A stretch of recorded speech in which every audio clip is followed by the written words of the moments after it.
Hello दोस्तों, तो अभी हम लोग देख रहे होंगे ऑब्जेक्ट ओरिएंटेड प्रोग्रामिंग के बारे में कुछ बातें। तो चलिए स्टार्ट करते हैं अपना इंट्रोडक्शन टू ऊप। तो जैसा कि यहाँ पे लिखा गया है क्या, इंट्रोडक्शन टू ऊप। तो ऊप क्या है मेरा, ऑब्जेक्ट ओरिएंटेड प्रोग्रामिंग। ये तो फुल फॉर्म है, तो हमने यहाँ पे फुल फॉर्म बताने नहीं आए हैं, यहाँ पे हम थोड़ा बहुत ऊप के बारे में जानकारी देने आए हैं। ठीक है, तो ऊप क्या है, जैसा कि आप पढ़ेंगे पहले, इससे पहले वाला अगर लेक्चर देखे होंगे तो आपको मालूम होगा। हम पहले जाने थे क्या, प्रोसीजरल ओरिएंटेड प्रोग्रामिंग के बारे में, और उसमें जो डिसएडवांटेज था वो ओवरकम करने के लिए हमारा क्या आया, ऊप का कंसेप्ट, ऑब्जेक्ट ओरिएंटेड प्रोग्रामिंग का कंसेप्ट। तो कैसे हमारा जो वो लिमिटेशन जो भी था हमारा प्रोसीजरल ओरिएंटेड प्रोग्रामिंग में, वो कैसे ओवरकम हुआ वो यहाँ पे देखेंगे। Okay, one by one. तो यहाँ पे सबसे पहले हम जान लेते हैं ऊप होता क्या है। ठीक है, उसके बाद आगे क्या बात करेंगे। तो ऊप मेरा यहाँ पे जैसा लिखा गया है, पहला पॉइंट क्या, as the name suggest uses object in programming. ऊप मेरा क्या है, ऑब्जेक्ट यहाँ पे क्या है, ऊप मतलब object oriented programming, object oriented programming. तो यहाँ पे ऑब्जेक्ट नाम में आ रहा है। ठीक है, तो यहाँ पे जैसा कि इसका नाम बता रहा है क्या, ये प्रोग्रामिंग में क्या यूज़ करेगा, ऑब्जेक्ट यूज़ करेगा। ठीक है, ये तो बाय डिफ़ॉल्ट उसका डिफिनेशन से ही आ गया, इसका नाम से ही यहाँ पे पहला पॉइंट आ गया क्या, as the name suggest uses object in programming. तो पहला पॉइंट तो क्लियर ही होगा। ठीक है, ऑब्जेक्ट क्या होता है वो सब आगे की बात है, तो अभी बस इतना याद रखिए, प्रोग्रामिंग में मेरा ऑब्जेक्ट यूज होगा, ऐसा इसका नाम में बोला जा रहा है। ठीक है, उसके बाद यहाँ पे क्या है, जैसा हमने बताया था क्या, पीओपी में मतलब प्रोसीजरल ओरिएंटेड प्रोग्रामिंग में हमने बताया था क्या, वहाँ पे जो भी डाटा था क्या, जो भी डाटा था वो फ्रीली मूव कर रहा था जहाँ से तहाँ। ठीक है, कोई भी उस फंक्शन को मुँह उठा के यूज़ कर ले रहा था, तो वहाँ पे क्या था, मेरा डाटा सिक्योर नहीं था। तो यहाँ पे ऊप का जो मेन कंसर्न है, मेन एम जो है वो डाटा को सिक्योर करना है। जो भी मेरा फंक्शन यूज कर रहा है उस डाटा को और उस फंक्शन को, जैसे मान लेते हैं मेरा डाटा है और इसको F1 अगर यूज़ करेगा, इसको अगर F1 यूज़ कर रहा है तो हम क्या करेंगे, इस दोनों को बाइंड कर देंगे, कुछ इस प्रकार से बाइंड करेंगे जो ये फंक्शन सिर्फ इस डाटा को सिर्फ इसी फंक्शन यूज कर सकता है, इसके अंदर में जो फंक्शन रहेगा सिर्फ उसी को वो डाटा एक्सेसिबल रहेगा। कुछ इस प्रकार से हम वो सिस्टम डिफाइन करेंगे, तो हमारा क्या होगा, वो डाटा सिक्योर हो जाएगा। कोई अगर मान लेते हैं तीसरा पार्टी इधर F3 है, तो ये इसको एक्सेस नहीं कर पाएगा। ठीक है, तो यहाँ पे क्या है, the main aim of object oriented programming is to bind together the data and the function. जैसा हमने बताया क्या, इसका मेन एम है मेरा फंक्शंस को और डाटा को आपस में जोड़ देना, आपस में बांध देना, ताकि तीसरा फंक्शन जो भी हो उसको एक्सेस ना कर पाए। जैसे यहाँ पे हमने क्या किया है, फंक्शन को बाइंड कर दिया है ताकि तीसरा फंक्शन उसको यूज़ ना कर पाए, यूज़ मीन्स उसको एक्सेस ना कर पाए। ठीक है, उसके बाद क्या है, that operate on them so that no other part of the code can be access the data except from the function. ये मतलब तीसरा फंक्शन इसको एक्सेस नहीं कर पाएगा, जो इसके अंदर में रहेगा सिर्फ उस वही इसको एक्सेस कर पाएगा, वही इतना लाइन में लिखा गया है। ठीक है, इतना चीज़ क्लियर हुआ, बहुत ईजी है, तो क्लियर तो हो गया ही। उसके बाद क्या है, object oriented programming aim to implement real world entity. अब रियल वर्ल्ड एंटिटी कहने का मतलब क्या है, ऑब्जेक्ट ओरिएंटेड प्रोग्रामिंग मेरा रियल वर्ल्ड एंटिटी को शो करता है। अब रियल वर्ल्ड एंटिटी कहने का मतलब क्या है, जैसे अब यहाँ पे पहला क्या है, इनहेरिटेंस, उसका बाद हाइडिंग, पॉलीमॉर्फिज्म। तो ये सब जो मेरा है आगे डिटेल में आएगा, लेकिन यहाँ पे हम क्या करते हैं, आपको शॉर्ट में बताते हैं। क्या है इनहेरिटेंस कहने का मतलब क्या है, रियल वर्ल्ड एंटिटी जैसे आपके फादर होंगे, आपके फादर एंड मदर, तो ये इनका कुछ भी तो गुण होगा जो आप में आया होगा, चाइल्ड में कुछ भी जो गुण होगा, कुछ भी मतलब चेहरा सेम है, लक्षण वैसा है, मतलब कुछ तो उनका गुण आप में आया होगा। ठीक है, उसी को बोलते हैं इनहेरिटेंस, मतलब ग्रहण करना।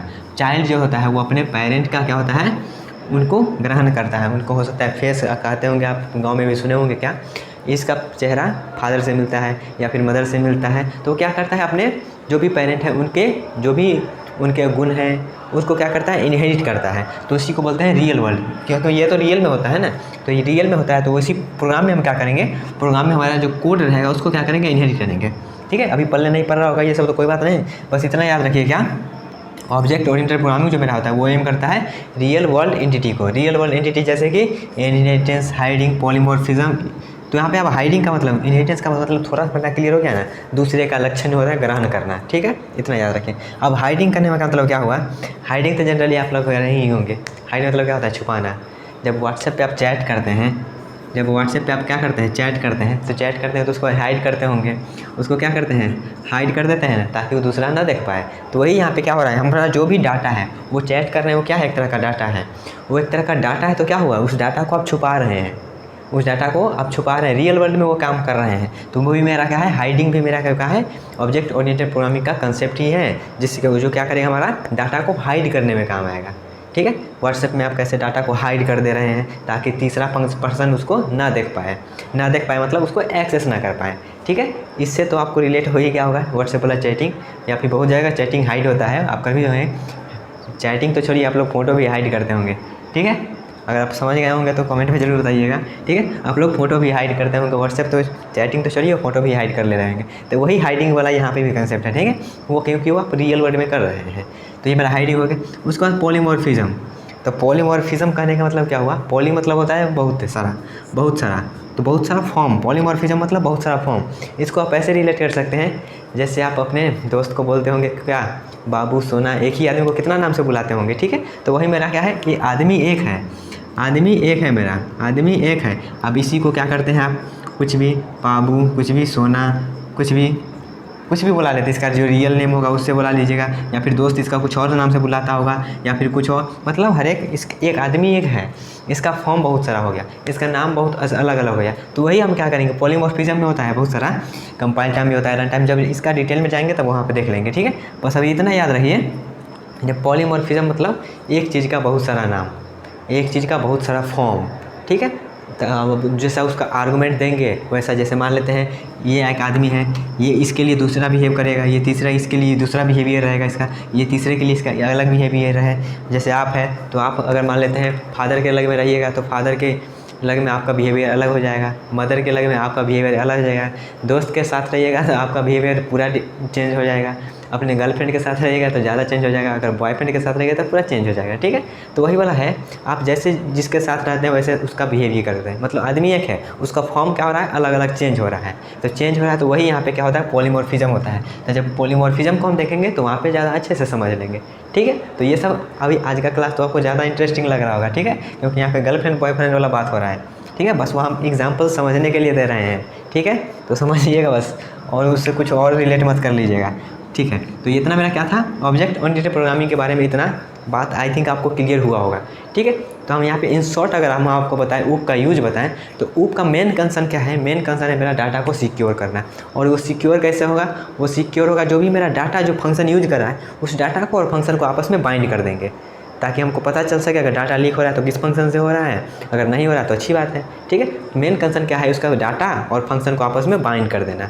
ठीक है, आपस में मिला देना। ठीक है, अब यहाँ पे अब आगे बढ़ते हैं। आप जानते हैं कैरेक्टरिस्टिक्स ऑफ ऊप क्या कैरेक्टरिस्टिक्स आप जान लेते हैं। तो पहला क्या है, data is critical. Data critical होता ही है सबका, चैटिंग हाइड करते होंगे, फोटो हाइड करते होंगे, वो सब भी क्या है, एक प्रकार का डाटा है। तो डाटा इज क्रिटिकल होता है, उस डाटा को आप तीसरा पर्सन को वैसे यूँ ही नहीं दिखा दीजिएगा। ठीक है, उसके बाद क्या है, does not allow data to move freely around the system. आप उसको अलाउ नहीं कर रहे हैं जब किसी कोई भी फंक्शन को यूज़ कर ले। ठीक है, जैसे यहाँ पे हम एग्जांपल लेते हैं, तो आप यहाँ पे अलाउ नहीं कर रहे हैं जो कोई और फंक्शन आके इसको यूज़ कर लें।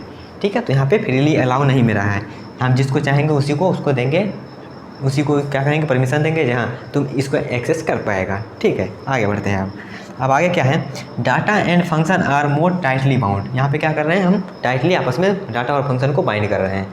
उसके बाद क्या है, protect data from accidental modification by function outside.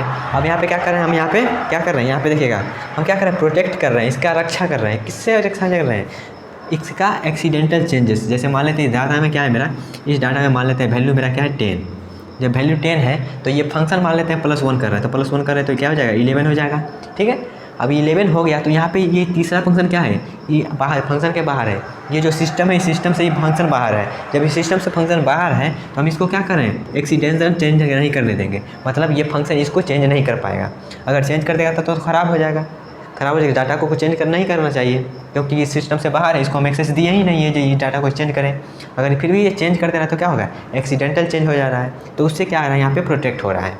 उसके बाद आगे क्या है, decomposition of programme into object. जैसे यहाँ पे हम क्या करेंगे, कोई भी मेरा बड़ा प्रोग्राम है तो उस बड़ा प्रोग्राम को हम क्या करेंगे, ऑब्जेक्ट बाय ऑब्जेक्ट पार्ट में क्या करेंगे, डिकम्पोज करेंगे। जैसे मान लेते हैं क्या, एक स्टूडेंट है मेरा, मान लेते हैं आपका कोई भी ब्रांच, हम CSE ब्रांच लेके चलते हैं, CSE बनाने हम लेके चलते हैं। तो CSE बनाने में क्या करना हो, बहुत सारा स्टूडेंट होगा, S1 S2 S3। अब ये इसका क्या होगा, नाम होगा, रोल नंबर होगा, रजिस्ट्रेशन नंबर, बहुत सारा होगा। तो यहाँ पे देखिएगा हम क्या करेंगे, अलग अलग पार्ट में, मतलब एक स्टूडेंट का अलग पार्ट, दूसरा स्टूडेंट का अलग पार्ट, तीसरा स्टूडेंट का अलग पार्ट, इसको एक ऐसा हम ऑब्जेक्ट एज ए ऑब्जेक्ट इसको हम मानेंगे और अलग अलग सेक्शन में क्या करेंगे, इसको डिकम्पोज करेंगे। वही यहाँ पे लिखा गया है, क्या करेंगे, प्रॉब्लम को ऑब्जेक्ट के फॉर्म में क्या करेंगे, डिकम्पोज करेंगे।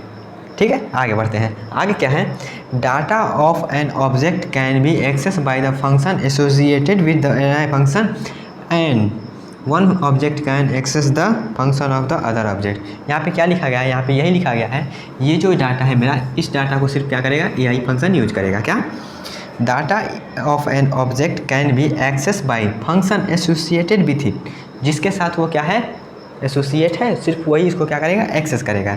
तो यही है मेरा कैरेक्टरिस्टिक्स ऑफ ओ। तो आई थिंक आपको इतना चीज़ क्लियर हुआ होगा। हमने अभी क्या जाना, हमने बस ऑब्जेक्ट ओरिएंटेड प्रोग्रामिंग के बारे में कुछ जाना है। पहले उसका हम क्या जाने, वो होता क्या है, फुल फॉर्म तो पता ही होगा, क्या उप का फुल फॉर्म भी पता होगा। फुल फॉर्म जब पता है तो क्या है, उसका हम मेन एम जाने। मेन एम जानने के बाद क्या क्या उसमें डिफ़िकल्टी था, किस में, POP में, प्रोसीजरल ओरिएंटेड प्रोग्रामिंग क्या डिफ़िकल्टी था, उसको कैसे ओवरकम कर रहा है, ये सब जानेंगे अभी। इसका तो बस अभी इंट्रो लिए हैं। इंट्रो लेने के बाद एक एक करके इसमें बहुत सारा कंसेप्ट होता है, उस सारा कंसेप्ट को समझेंगे। ठीक है, ये तो अभी बस झांकी था, ये तो ट्रेलर भी नहीं है पूरा। ट्रेलर तो इसको हम जब इसका कंसेप्ट जानेंगे, जहाँ इसमें कौन कौन सा कंसेप्ट है, तब उसका ट्रेलर आएगा। ठीक है, तो ये तो बस अभी इसका थोड़ा इंट्रो दिए हैं, उसके बाद ट्रेलर आएगा। ट्रेलर के बाद क्या होगा, पूरा फिल्म स्टार्ट हो जाएगा।